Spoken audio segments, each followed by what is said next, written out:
This is a public service announcement. Sunday, March 25th, 2018, at 6 p.m. at Maryland Live, there's going to be a meetup game. Finally. Blah, blah, blah, details. Info in the description. RSVP to the Facebook event if you can make it. It's going to be a 1-3 game. I suspect we will have more than one table running, so just show up at 6 p.m. Tell them you're here for the meetup game, and Jason, the tournament director at Maryland Live, should take care of the rest. I'm working with him to get it set up, so thank you, Jason, for being so accommodating. Really appreciate it, and I'm super excited to see you guys all there.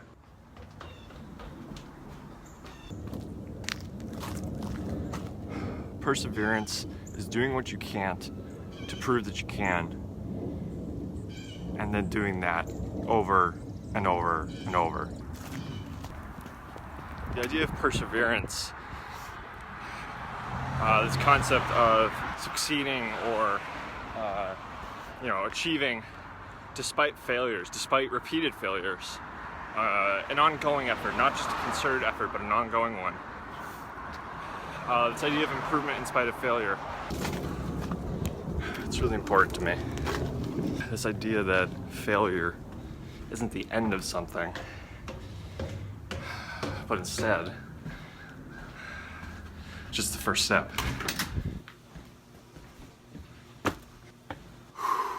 In poker, this idea is really important because almost nobody starts out winning. I'm definitely not an exception.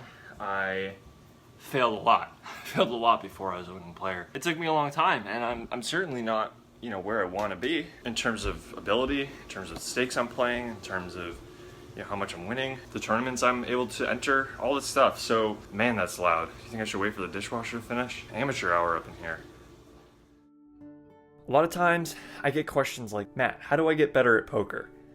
I see your thought process, it blows me away. I'm not thinking like this at the table, and I want to get there. Like, show me the way. What's the one tip? What's the one? And if you ever find yourself thinking, dang, Matt's really good, like, that must have just happened. Like, he found that one training site with the one tip, and now he's just made it. That's not really how it is. If instead you're thinking, Matt, you suck at poker, you're kind of right. In either category, though, you have to understand that there is a lot of stuff that leads up to what you see of me today. I did not start playing poker yesterday. I didn't start playing poker a year ago when I started this channel. I came up from the lowliest of the lows in poker, and then I poured my heart and soul into studying the game. Just countless hours and really a dedication and a passion. The way you get better is by loving it enough to put in the work to get better. In fact, I didn't really experience substantial success in the game until a couple of years ago. And success is a weird word that I kind of hate because it kind of implies an ending. It kind of implies that you've made it and that the work is done. And I don't think the work is ever done. And so that's kind of why perseverance is so important to me. The work isn't done. It's just another iteration. Really what got me to where I am now is just I had to try, I had to fail, and then I had to try. And that's it. There's no end goal exactly. There's no finish line where you're done doing the work. And that's something that I didn't really think about actively until I started getting all these questions, but is just becoming more and more at the forefront of how I think about the game, how I think about how I've gotten to where I am and how I'm going to get to where I'm going to go. And that's to try, fail, and try. And failure isn't even necessarily a setback. Failure is the building block. Failure is the building block that lets you continue. Your failures actually let you learn. Your failures are often what force you to realize that there is a course correction needed, something that you need to change to move forward, not just theoretically, but in practice. I think probably my biggest, levels of growth in the game have come on the heels of you know, huge downswings and break-even stretches where I was really starting to question, like, am I even good at this game? And the answer is no, I really wasn't. And the answer still is no, I'm really not. So there's no true ending. There's no finish line. There's only try, fail, and try. Let's go see if I've got any mail. It's kind of been a bit of a bad hair day.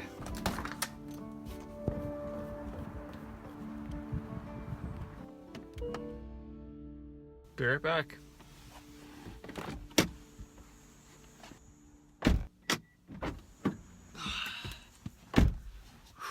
Well, I think I know who this is from. Matt, love the vlog. Keep up the good work. XXOO. Chipvex. This is from my buddy Steve. He did give me a heads up he was going to send me a postcard, but I do really appreciate the self-love, if you will, that's going on with this postcard here. So, Steve, thanks, buddy. Appreciate it. Still only the second piece of mail I've gotten. So, guys, remember, if you want to send me mail, you can. Just put it right here.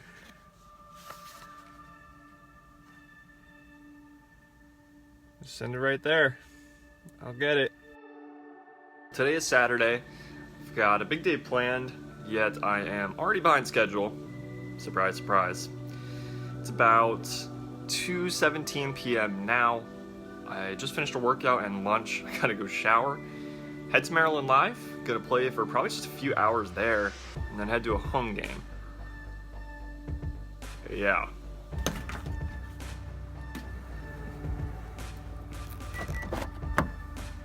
You know what? I'm kind of in a rush. Why don't we just teleport there, speed past the drive? Ready? 1, 2, 3. And here we are. Let's get to it.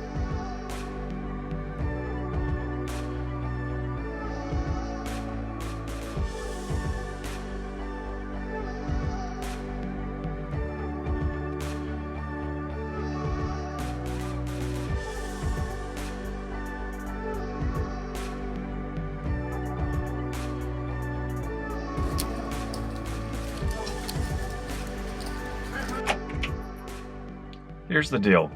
I'm moving pretty soon, which means at that point I'll actually have a dedicated room where I can record, edit, do work, do other stuff that isn't surrounded by my buzzing refrigerator, an air vent, and other various and sundry things making noise. Today, I didn't feel like turning off or dealing with all of those things, so figured I would change it up a bit, do the hand histories from my lovely walk-in closet. I feel like there might be some jokes about that in the works, so just get it out of your system now. It's fine.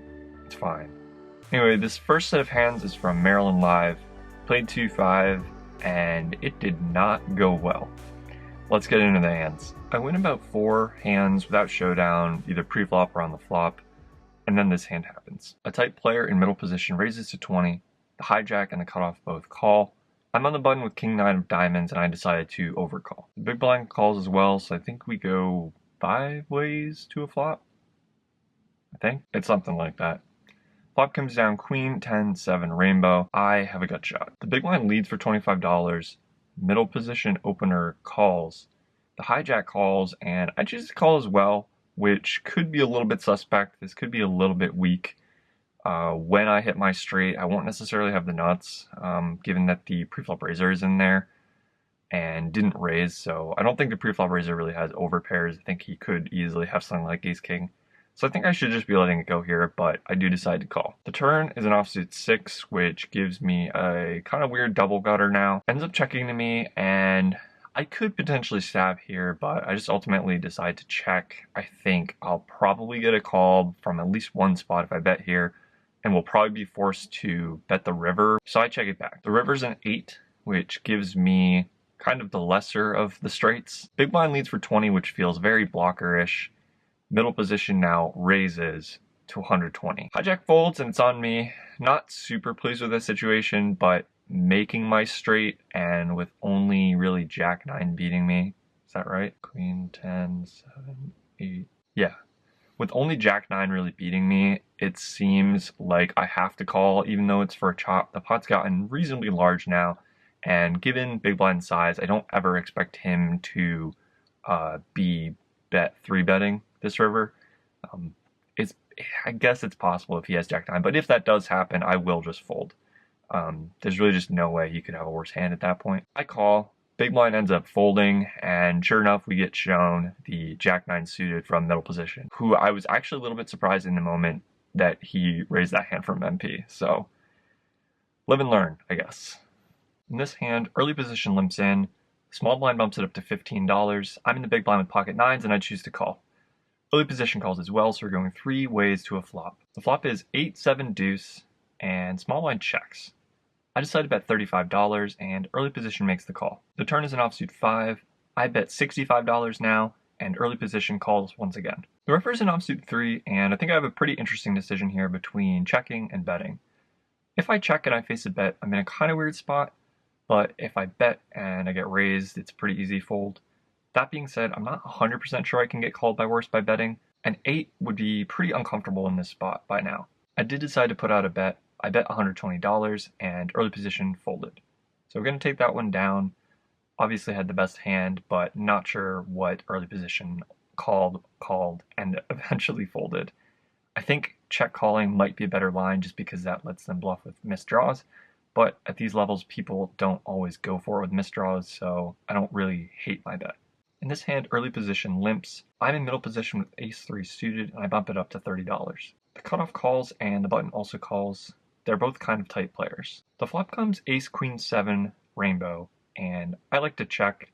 I think because both of these players are pretty tight, pretty straightforward, it's going to be a little bit hard to really get value with such a weak ace here, and so I just like to check and evaluate. They end up both checking back, so we're going 3 ways to a turn now. The turn's a deuce of clubs, which is the second club on board, and I think I definitely have the green light to at least put out a bet here. It's partially for value and sort of partially to deny equity from hands that, could hit some cards but might not call a bet. I put out a bet of $60 and only the button calls. The river's a 10 of clubs, which brings in the backdoor flush. I think I should be checking here and evaluating, possibly calling, depending on sizing and how I feel about the situation, but most likely check folding. It's a pretty bad card. It improves all of his flush draws that would call the turn, and also brings some other draws in, like gut shots, gives some of his hands 2-pair. So ultimately, I think I should probably be checking here, but I did decide to bet $115, and he called with a flush. He had 9 of clubs, so obviously going nowhere, but pretty interesting that he decided not to raise. That being said, if he had raised, I would definitely be folding this hand. In this hand, I open 8-7 of diamonds from early position to $25. Middle position and the cutoff both call, so we have 3 ways to a very nice flop, 10-8-8. It is two-tone though, and there's a ton of other hands I'd be betting here, so I'm definitely going to bet for value. Put out a bet of 55, and I actually get a caller. The cutoff calls, and the turn is the last 8 in the deck. So I make quads, and I have to decide how to play it here. I think a lot of times I would kind of default to checking just because my hand is so invulnerable. We would let him bet draws, and he'd probably bet a lot of 10x. But I figured he wouldn't fold those to a bet anyway, and he might sometimes raise a 10 at this point, so I just went for a bet. I put out a bet of $130. Not too big, but maybe a little bit too big given the circumstances and the result, because he ultimately just folded. The high hand period was in effect, however, my kicker did not play, so I was ineligible to win, plus quad queens was already on the board. Oh well. In this hand, the cutoff makes a very small open to $10. I'm on the button with Jack 10 offsuit, and I decide to call.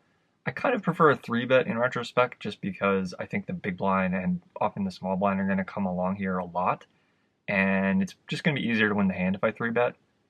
But I did decide to call. Small blind and the big blind both calls, so we're going 4 ways to a flop. Flop comes Jack 5-4 with 2 diamonds, and it checks to the cutoff. Cutoff bets 15, which is pretty small, but based on his pre-flop sizing, I guess that's not too crazy.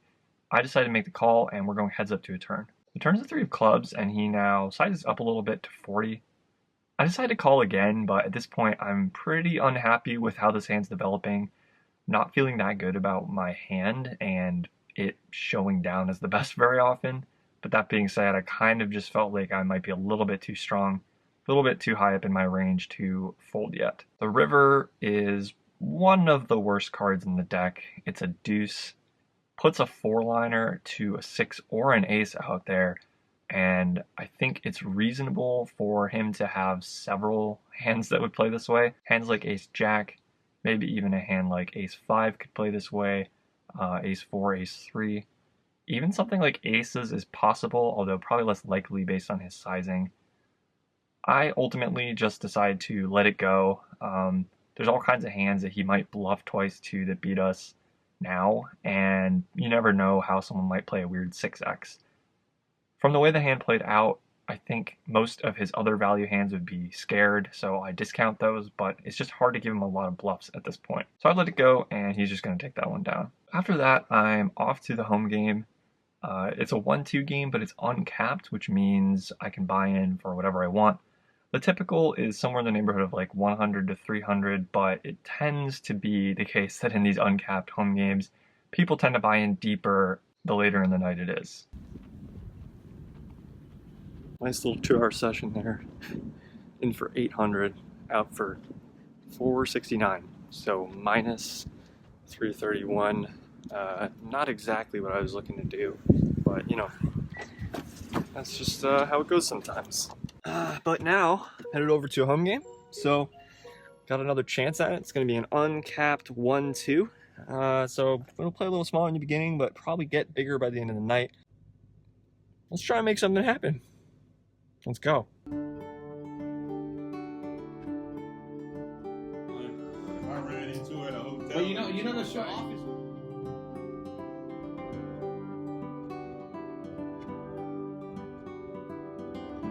In this hand, I don't have the pre-flop action, but we get to the flop in a single raise pot with queen 9 on 10-9-3. I end up check calling a bet, and I end up going heads up to the turn. The turn's an ace, I check, and the player I'm playing against jams all in for $350 into a pot that I wrote down as 160. So I'll try to reverse engineer the sizing back to the flop, but basically it's a big bet. It's basically 2 times the pot. I already played several hands in the session against this player where he made very large bets against me, and I had folded every time. I was very marginal every time, and it just kind of felt like he was trying to take advantage of me at this point. It's really hard to know sometimes because he's willing to make these huge bets with both value hands and bluffs, but I just decided to kind of take a stand in this spot and toss in the call. The river bricked out all the draws, and he announces nothing, although sometimes he says he has nothing when he actually has something, so I waited this time to see what he had, and he turned over Jack 6 offsuit. So third pair is going to be good here, and definitely nice to take this one down when calling, 2x pot with a weak hand. Yeah. This next hand is played against the same opponent, and there's not really a whole lot to discuss. I just decided to kind of, again, take a stand with, this time, an aggressive action. The button straddle is on to $5, so action starts at the small blind. There's several limps. I limp as well in middle position with ace-7 of clubs. The button, who is the same player from the previous hand, bumps it up to 45 and folds around to me.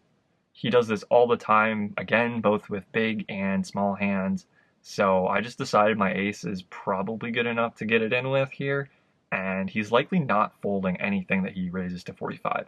So I jam. He starts the hand with $200 and of course calls it off. The board runs out ace 4-3, 10, 6, and there's 3 spades on board. So I table my hand. It's good. I think he said he had queens, but I've also seen him pretty often claim to have really big hands in spots where he didn't necessarily have to have him. So basically I'm not sure he had queens. But if he did have queens, obviously I got lucky. Either way, pretty happy to scoop in this pot and ultimately book a pretty nice winning session at this home game. Remember, if you guys like this video, hit the thumbs up button, subscribe, it's free, doesn't cost you anything at all. Hit the bell icon if you want to receive notifications when I put out new videos too. Share this video with your friends and leave me a comment down below and I'll reply, or, well, I might not reply. I'll try to reply. But either way, I'll see you in the next video.